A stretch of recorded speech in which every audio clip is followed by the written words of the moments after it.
ये भारत में सबसे पावरफुल जॉब है क्योंकि वह राज्य सरकार उस अधिकारी को कुछ समय के लिए सस्पेंड कर सकती है, लेकिन हमेशा के लिए नौकरी से निकालने का अधिकार उसे नहीं होता है। सबसे डरा हुआ यही कर्मचारी रहता है कि ये जो डीएम है ना, डीएम इसका नाम होता है कलेक्टर। ये राजा से कम नहीं है ये। तो आप जब आईएएस बनिएगा, 25-30 साल का अनुभव हो जाएगा, तो पूरा झुंड में रहिएगा, आप लोगों को बिल्डिंग में रखा जाएगा। 311 आर्टिकल 311 में कहा गया है कि संघ लोक सेवा आयोग के जो भी नौकरी करता है संघ लोक सेवा आयोग के द्वारा, उनकी नौकरी से आप ऐसे नहीं कि एक झटके में उनको नौकरी से निकाल दे, ठीक है। तो उनको ना क्या करना है, आप लोग को संरक्षण देना है। संविधान उन लोगों को क्या देता है, संरक्षण देता है। किसके तहत?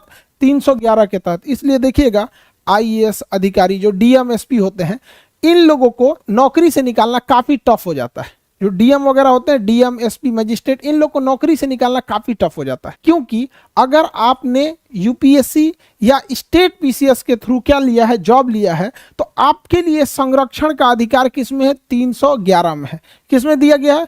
311 में दिया गया है, ठीक है। तो संघ लोक सेवा आयोग या फिर जो भी राज्य लोक सेवा आयोग है, इनके कर्मचारियों का संरक्षण आपसे पूछ चुका है कि संघ या राज्य लोक सेवा आयोग के कर्मचारियों का संरक्षण आर्टिकल संख्या कितना में दिया गया है? तो आर्टिकल संख्या 311 में दिया गया है। किसमें दिया गया? 311 में।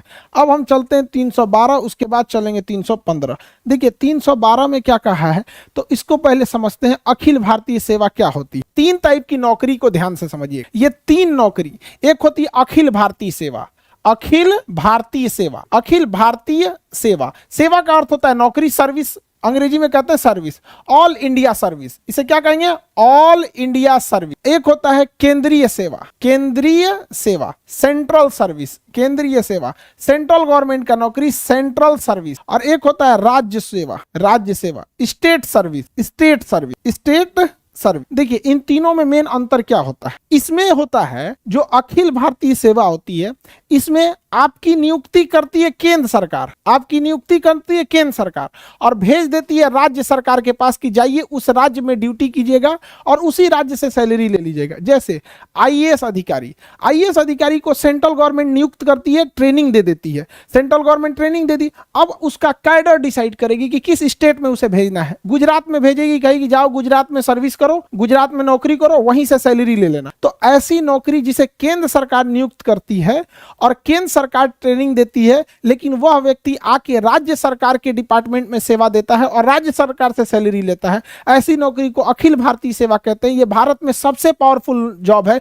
क्योंकि वह राज्य सरकार उस अधिकारी को कुछ समय के लिए सस्पेंड कर सकती है, लेकिन हमेशा के लिए नौकरी से निकालने का अधिकार उसे नहीं होता है, अर्थात बर्खास्त, यानी उसको टर्मिनेट नहीं कर सकती है। इतना पावर होता है। अखिल भारतीय सेवा में सैलरी राज्य सरकार देती है, लेकिन नियुक्ति कौन करती है? केंद्र सरकार। सबसे पावरफुल होता है। इसमें कौन कौन आएगा अखिल भारतीय सेवा में? तो देखिए ध्यान से, एक आता है इंडियन एडमिनिस्ट्रेटिव सर्विस, आईएएस अमूमन डीएम लिखता है, आईपीएस लिखता है, और इंडियन फॉरेस्ट सर्विस, भारतीय वन विभाग। इंडियन फॉरेस्ट सर्विस को रखा गया किसके? कब? 1966 में। क्यों?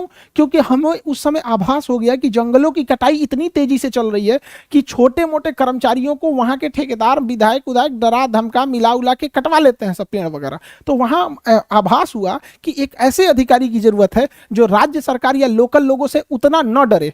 आईएएस जो होता है ना, ये कार्मिक मंत्रालय इसको कंट्रोल करती है, इसे गृह मंत्रालय कंट्रोल करती है, और इसे पर्यावरण एवं वन मंत्रालय कंट्रोल करता है। आईपीएस की ट्रेनिंग किस शहर में? हैदराबाद। आईएएस की ट्रेनिंग किस शहर में? आईएएस की ट्रेनिंग, आईएएस की ट्रेनिंग मसूरी में। और आईएफएस की ट्रेनिंग कहां होती है? IFS, Indian forest service, Dehradun. केंद्रीय सेवा में केंद्र सरकार नियुक्त करती है और केंद्र सरकार अपने पास रख लेती है। केंद्र सरकार नियुक्त करती है और केंद्र सरकार अपने पास रख लेती है। यह होता है केंद्रीय सेवा। जैसे रेलवे, रेलवे में नियुक्ति कौन करेगा? केंद्र सरकार। ट्रेनिंग कौन देगा? केंद्र सरकार। भेज कहां देगा? रेलवे डिपार्टमेंट में। रेलवे डिपार्टमेंट किसका?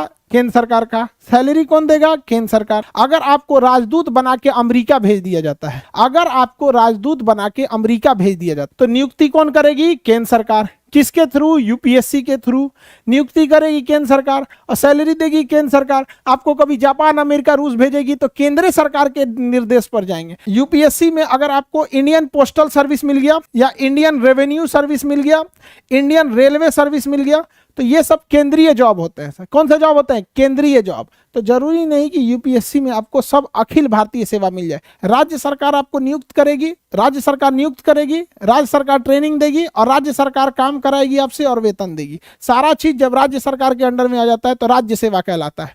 क्या कहलाता है? राज्य सेवा। जैसे बिहार दरोगा, जैसे दरोगा का एग्जाम, दरोगा का वैकेंसी कौन निकालता है? राज्य सरकार। एग्जाम कौन लेगा? राज्य सरकार। ट्रेनिंग देगी राज्य सरकार, काम कराएगी राज्य सरकार, और उसके बाद से आपको सस्पेंडो कर देगी राज्य सरकार, निकाल के फेंकियो देगी राज्य सरकार, टर्मिनेट भी कर देगी राज्य सरकार। सबसे डरा हुआ यही वाला रहता है, सबसे डरा हुआ यही कर्मचारी रहता है, क्योंकि राज्य सरकार के अंडर में ही सब कुछ रहता है। अरे भैया हमरा उठा के मत फेंक दियो। समझ में आएगी नहीं?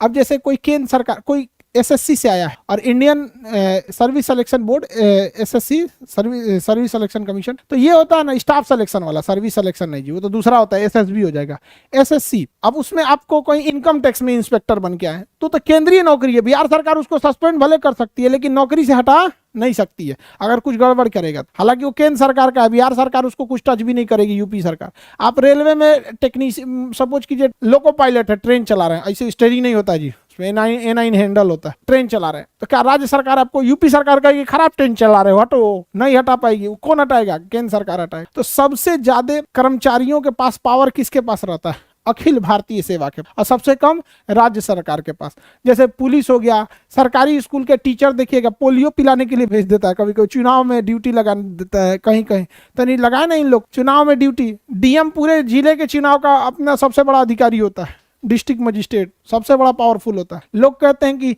पढ़ लिख के राजा बनोगे, तो उन बकलोलवन को बोलिएगा कि जो डीएम है ना, डीएम डिस्ट्रिक्ट मजिस्ट्रेट, ये राजा ही है, समझ में गया? इसका नाम होता है कलेक्टर, टैक्स कलेक्ट करता है पूरे राज्य से, ये राजा से कम नहीं है, ये पूरा जिला इसी के अंडर में आता है। तो जो अगर बोलेगा कि पढ़ लिख के राजा बनोगे तो कहिएगा हाँ अभी नाम बदल गया, उसी का नाम है डीएम। और पुराना राजा हो जाएगा तो कमिश्नर, डायरेक्टर, फिर बड़ी ज्यादा जाएगा, additional secretary, joint secretary, secretary, chief secretary.